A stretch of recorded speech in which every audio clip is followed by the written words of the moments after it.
what we teach, especially in the C201 class, are basic installation techniques, basic tile, basic coping, water lines, things of that nature. I have a vast experience in tile installation in pools, in vessels, all tile pools.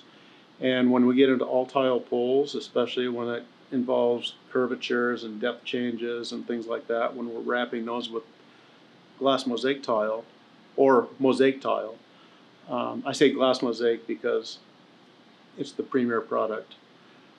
But there's a lot of challenges when it comes to navigating the depth changes and things of that nature. And I've developed a lot of really great techniques over the years, over the decades.